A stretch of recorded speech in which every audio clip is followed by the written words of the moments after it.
gotten accustomed to a kind of language about talking about our work and our children and our schools that keeps getting more and more scary to me, even as we've also adopted, co-opted some of the language that you and I are most comfortable with.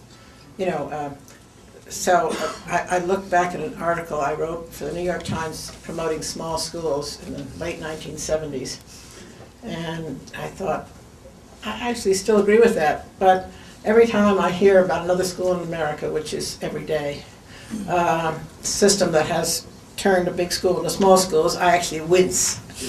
And the same with terms like collaboration.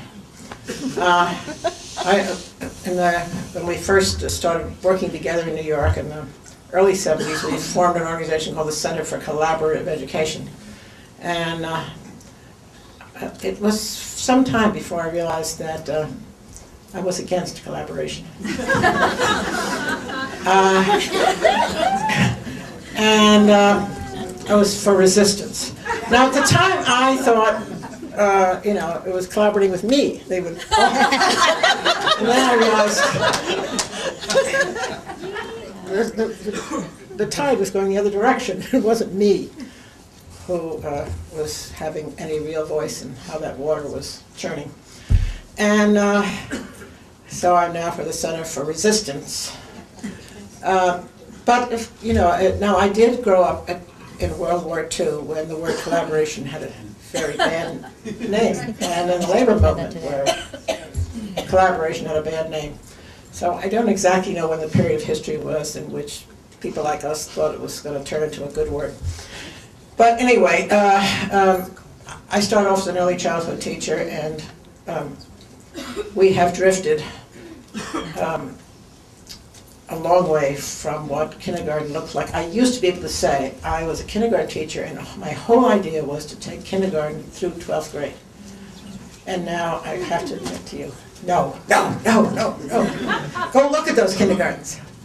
They look like 12th grades, or worse, because in 12th grade they could at least move around from one class to the other. When my own children heard that I was for block schedules and all these kinds of things, they said, "Oh, I hope you don't try to introduce that into our schools." I said, "Why?" They said, "Because the only thing wonderful about school is that every 40 minutes you get a break, you can see your friends, and some other, you know, no teacher can be totally boring at only 40 minutes, but give them an hour and a half."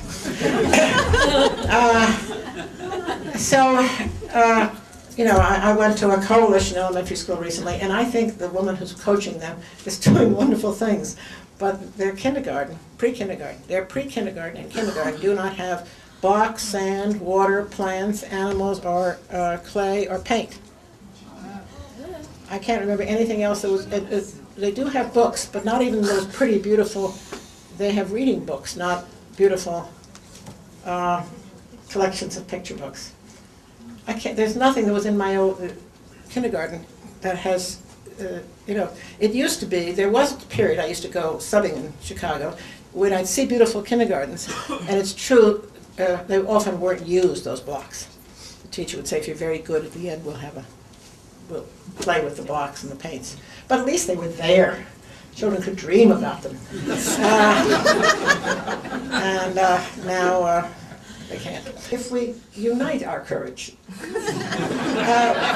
those who are courageous about driving around the country, and those who are courageous about making phone calls.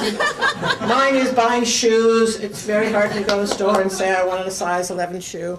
And you know, so we all find what somebody else can do easily courageous.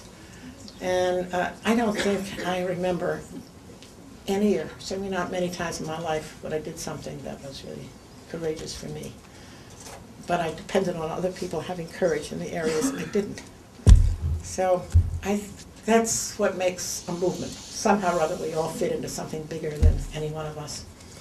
And this North Dakota Study Group is one of the places every year that keeps me sure that this thing is going to go on, and then it's going to start slower, and then it's going to reverse direction and pick up speed. Thanks.